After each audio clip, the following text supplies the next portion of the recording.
Bonjour et bienvenue à tous à Benicarló. Benicarló, vous êtes sûr qu'on est à Benicarló? Bon, mis à part le chien qu'on entend à côté, là, du voisin. Benicarló, Benicarló. Alors, il fait un peu froid. On est au mois de décembre. Et non, on n'est pas vraiment à Benicarló, on est en France, hein. On est dans le jardin et je crois que je vais pas rester longtemps à l'extérieur. Il fait pas très très chaud. Donc aujourd'hui, cette vidéo, c'est surtout pour vous parler de quoi? Pour vous parler de voitures. De voitures? Non, non. On va changer, on va pas parler de voiture, hein. Donc on se retrouve dans un... Enfin, on va parler de voiture, mais au chaud. Au chaud et en Espagne. Donc on se retrouve dans quelques minutes. Allez, heureusement le trajet, le voyage a été rapide. Donc nous ne sommes plus dans l'Ariège, au froid, en France. Mais on est en Espagne, enfin presque. En tous les cas, on est à Benicarló Termino, ça c'est sûr. Il y fait toujours beau, on a de la chance. Il y fait jamais froid, j'ai de la chance. Quand je dis qu'il y fait jamais froid, pour l'instant, hein. Après, avec tout ce qu'on entend, peut-être que cet hiver sera aussi plus rude qu'ailleurs, hein. Mais bon, ça c'est une autre histoire. Donc, on va revenir au modélisme, je pense que c'est plus important. On va parler des voitures. Mais heureusement, des voitures qui nous concernent et qui nous intéressent un peu plus. Des voitures ferroviaires. Donc des voitures, en gros, des wagons qui transportent des voyageurs. Et on va parler de voitures originales. Pas de voitures basiques. Les voitures basiques, je pourrais vous en parler plus tard, hein, mais là, ce sont des voitures un peu spéciales qui ont circulé en Espagne, puisque je veux rester toujours sur le même thème. Des voitures spéciales ou originales, parce que même en Espagne, elles ont circulé soit peu de temps, soit en petite quantité, et même pour certains Espagnols, ou pour beaucoup d'Espagnols, ne sont pas connus. Donc, on va commencer par la première voiture, qui va rappeler, je pense, des souvenirs à nos amis français.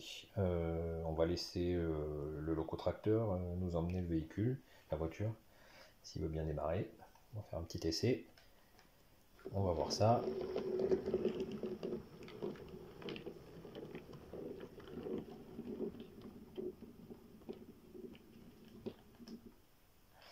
Donc, le petit locotracteur que les Espagnols, les cheminots espagnols appellent la mémé, parce que c'est un tout petit engin, mais qui date un petit peu aussi, c'est peut-être pour ça. Alors, vous allez me dire, qu'est-ce qui nous montre? Qu'est-ce que c'est que ce truc? C'est quoi ce délire? Une voiture corail? Bon, ça c'est pas un délire. Mais c'est quoi ça? C'est n'importe quoi? Eh ben non, c'est pas n'importe quoi. C'est pas n'importe quoi. Ça a réellement existé. Alors, pas longtemps, pas partout, et pas en grande quantité. Mais, donc pour cette première voiture, je vais vous présenter la voiture corail de la Renfe, puisque la Renfe a eu des voitures corail. Elle n'était pas propriétaire de ces voitures corail, mais elle a eu des voitures corail. Elle les a eues de 1980 à 1982. Et elle les a louées à la SNCF. Elle en a loué une quarantaine. C'était des types VTU. Il y en avait une dizaine de première classe, comme c'est le cas ici pour celle-ci, et il y en avait une trentaine de deuxième classe. Ces voitures corail, en fait, elle les a louées parce qu'à l'époque, elle avait encore des voitures assez anciennes qu'elle souhaitait renouveler, et ça correspondait aussi un petit peu à la période, les plus anciens vont s'en rappeler, à la période où elle organisait la Coupe du Monde de football au début des années 80, et elle allait devoir faire face à une affluence de touristes supplémentaires. Donc, d'où la location, en urgence un petit peu, mais de ces voitures corail. Alors elle circulait en Espagne souvent en coupant de 4 voitures, hein, avec une voiture de première et 3 voitures de seconde. Pour pouvoir circuler en Espagne, ces voitures corail, elles ont eu leurs bogies qui ont été remplacées, évidemment, pour s'adapter à la voie large espagnole. Elles possédaient aussi un convertisseur qui leur permettait en fait de supporter un convertisseur de tension qui leur permettait de supporter les 3000 volts en Espagne, puisque c'est la tension en vigueur en Espagne. Hein. La longueur de la voiture, bon, c'était des voitures corail, donc un peu plus de 26 mètres, je crois que c'était 26 mètres 40. Vitesse limite, il y en a peut-être eu plusieurs modèles avec plusieurs capacités différentes, mais la vitesse limite en Espagne était de 160 km/h. Très honnêtement, elles n'assuraient pas des express, hein, donc elles ont circulé beaucoup moins vite. Mais elles étaient jugées par les Espagnols très confortables, comme par les Français d'ailleurs. Hein, les corails étaient très confortables. Ce qui s'est passé, c'est que l'entreprise, la Renfe, a été très satisfaite de ces locations. Il a fallu que la location se terminant, qu'elle les rende à la France, évidemment. Donc elle ne les a pas gardées, mais étant très contente de ce matériel, elle a décidé, cette fois-ci, d'en faire construire et d'en faire fabriquer beaucoup plus. Alors elle les a fait fabriquer sous licence en Espagne, et c'est pour ça qu'est née la série des voitures, la série 10 000 espagnole, que je vais vous présenter.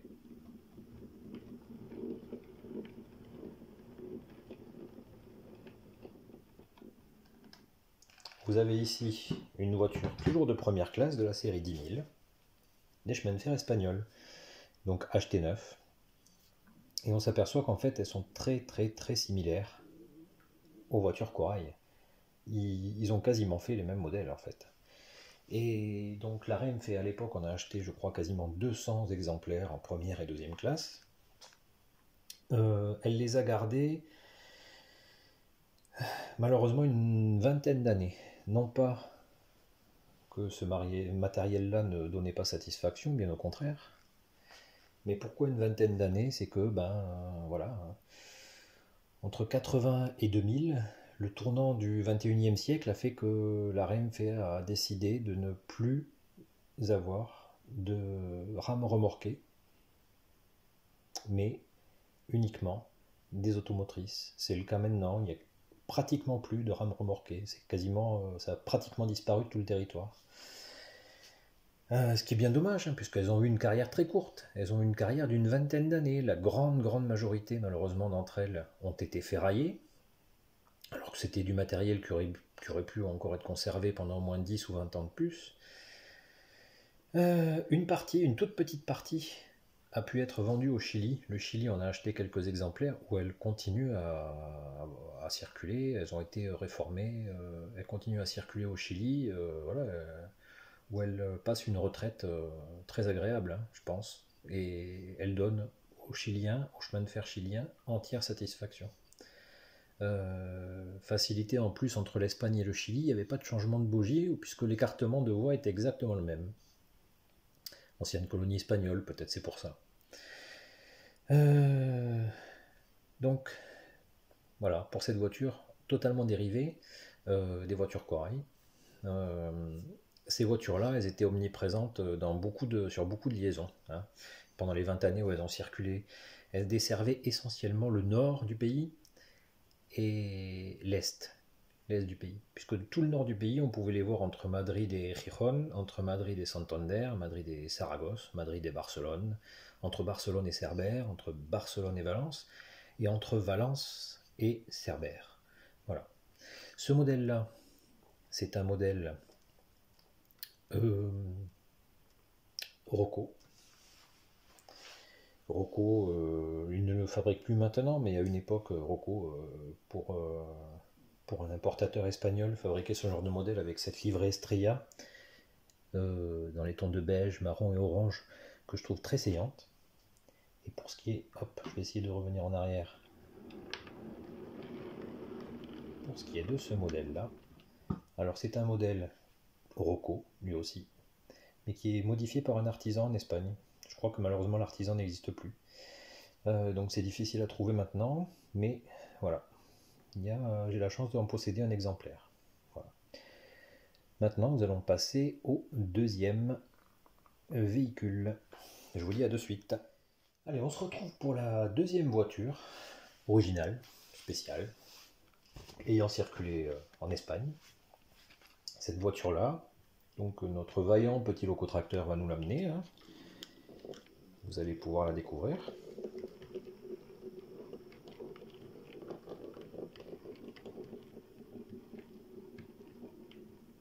Alors pour les Français, cette voiture vous est un petit peu familière. Hein. C'est une voiture couchette du type UIC de la SNCF. Elle était en service de 1963 à 2006 en France. La longueur de la voiture est de 24,50 m, sa vitesse 160 km/h. Et parmi toutes ces voitures, une vingtaine de voitures couchettes avaient été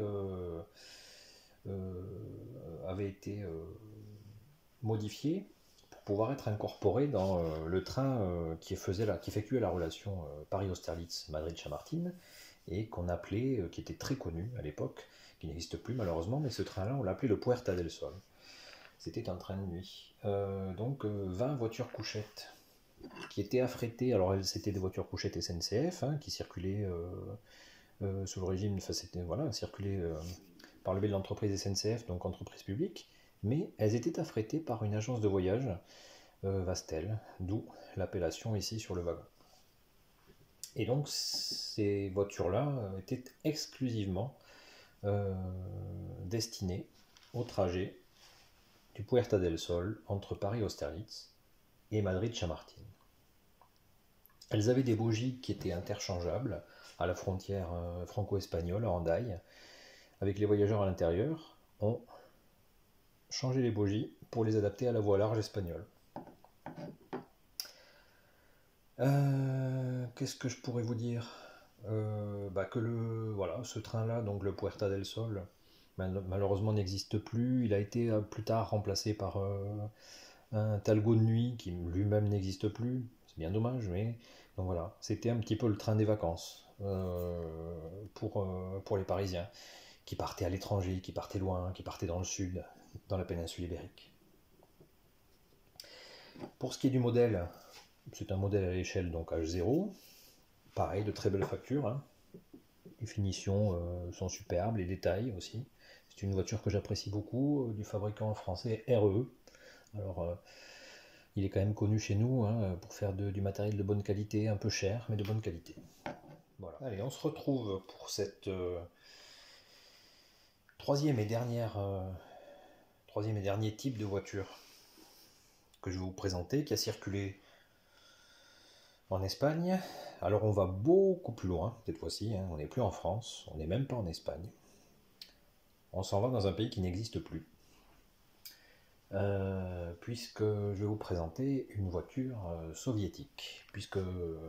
Alors déjà on va laisser la 10 000 ou la Memme comme les appelaient les cheminots espagnols, nous emmener ce véhicule.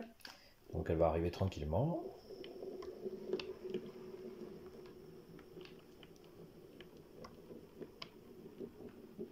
Hop. Voilà. Donc cette voiture-lit des chemins de fer soviétiques avec le logo de la compagnie, je trouve que c'est une très jolie voiture déjà. Bon, ça c'est un avis personnel. Cette voiture-lit était du type WLAB. Alors les SZD qui étaient les chemins de fer soviétiques à l'époque, c'est une voiture qui a été construite en RDA. Pour les plus jeunes, RDA c'est la République démocratique d'Allemagne, un pays qui n'existe plus encore. Qui fait partie de l'Allemagne tout court maintenant. Elle a été construite à 200 exemplaires de 1973 à 1976. En Allemagne de l'Est, c'était construit dans la ville de Gorlitz. Donc voilà, cette voiture, elle a circulé en Union soviétique et dans beaucoup de pays d'Europe. En France, notamment, il y avait une relation Moscou-Paris. Et elle a aussi circulé. C'est pour ça que je vous en parle, hein. C'est pas parce que elle a aussi circulé en Espagne, puisqu'elle a assuré la relation Moscou-Madrid-Chamartín. Alors vous allez voir que son existence a pourtant été très très courte. Mais voilà, pour quelques-uns, donc il y a peu de photos en Espagne de cette voiture, et pour cause, vous allez voir. Elle a roulé relativement peu de temps, puisque la première circulation s'est faite à la fin du mois de juin 1990, et la dernière circulation s'est faite au début du mois de septembre 1990. Autrement dit, pendant un petit peu plus de 2 mois, cette voiture a circulé, donc à raison de un aller-retour par semaine. Oui, le départ de Moscou se faisait le lundi, et le retour depuis Madrid se faisait le samedi. Il fallait compter environ 4 jours de trajet, donc c'était relativement long. En Espagne, sur la partie sur le parcours espagnol, il était incorporé à un train qui faisait quotidiennement le trajet entre Madrid et Bilbao et Hendaye. Alors comme en France, hein, les trains à l'époque en Espagne portaient un nom souvent, et donc ce Madrid-Bilbao-Hendaye s'appelait le Costa Vasca, autrement dit le Côte Basque. Voilà. Il desservait le Pays Basque. À titre de renseignement, le trajet total pour faire Moscou-Madrid était de plus de 4300 km. Et donc, comme j'ai dit, il nécessitait environ 4 jours, un peu plus de 4 jours de trajet. Et il fallait aussi faire 2 changements de bogie. Alors, je pense que beaucoup le savent. Entre la France et l'Espagne, l'écartement de voie n'est pas le même, donc il y avait un changement de bogie à Hendaye, mais peut-être que certains le savent moins ou pas. Entre l'Union soviétique ou même la Russie maintenant et le reste de l'Europe, l'écartement de voie n'est pas le même. Alors le plus large de tous les écartements, c'est l'écartement, enfin sur le trajet, c'est l'écartement espagnol. L'écartement soviétique ou russe était un peu plus étroit, mais plus large que l'écartement qu'on avait en France, en Pologne, en Allemagne, voilà. Donc il nécessitait deux changements de bougies. Les changements de bougies se faisaient la plupart du temps, même, enfin, je sais qu'entre la France et l'Espagne, après pour la Russie je ne sais pas, mais entre la France et l'Espagne, il se faisait avec les voyageurs encore à l'intérieur. Donc ça se faisait assez rapidement, et j'ose espérer, je ne l'ai jamais pris avec quand même des mesures de sécurité suffisantes. Le modèle que vous pouvez voir à l'échelle H0, c'est un modèle de la compagnie, du fabricant Chassen Model. Alors, je trouve qu'il a un bel aspect, de bonne qualité. Il n'est plus vendu, hein, on peut le trouver à l'occasion, mais c'est une belle voiture. Je trouve que c'est une belle voiture et très originale.